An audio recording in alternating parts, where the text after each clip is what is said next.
বছরভর প্রতীক্ষার পর উমা আসেন তার পিত্রালয়ে, আর সেখানে তাকে রাখা হয় একেবারে ঘরের মধ্যখানে দালানে। সেই ঠাকুর দালানের আদলেই এবছর সেজে উঠছে চালতাবাগান সর্বজনীনের পুজো মণ্ডপ।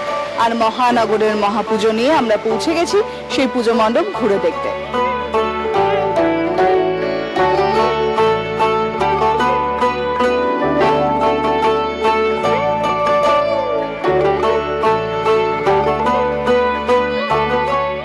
এইবার আমরা চিন্তা ভাবনা করেছি, কমিটি চিন্তা ভাবনা করেছে যে ঠাকুর দালান যেরম হয়, আমরা ঐতিহাসিকে যে ম্যাক্সিমাম ওই সময় দেখা যেত পুরনো ঐতিহাসিক সবার বাড়ি বা পুজোর বাড়ি এরম ধরনের ঘর থাকতো, যেটা আমরা ঠাকুর দালান বলতাম। সেই ঠাকুর দালানে আমাদের আদরে তৈরি হয়েছে, মাকে আমরা শান্তি রূপে বসিয়েছি। এটা কাল্পনিক, ঠিক আছে, আর আমরা কমিটি এটা ডিসিশন নেয়, এটা কাল্পনিক সেই আদরেই এটা করা হয়েছে, যেটা আগে কাঠের বাড়ি যেরম হয় সেই অনুযায়ী আমরা প্যান্ডেলটা করেছি।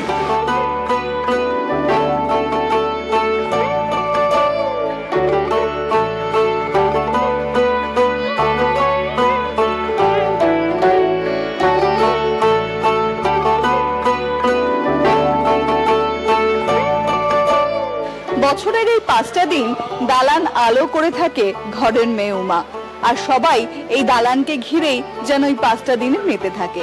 শহর কলকাতাও তার দশভুজাকে এভাবেই বরণ করে আসছে। আর চালতাবাগান লোহাপট্টির পুজো মণ্ডপ তাই এবছর সেজে উঠেছে সেই দালানের আঙ্গিকেই।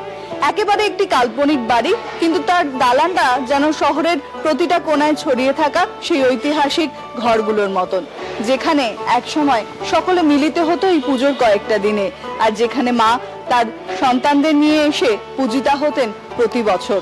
হয়তো সেই বাড়িগুলো এখন ধ্বংসাবশেষে পরিণত, কোথাও বা বহুতলের সমাবেশ হয়েছে, কিন্তু ঘরের মেয়েকে আবাহন করতে ভোলেনি তার সন্তানরা।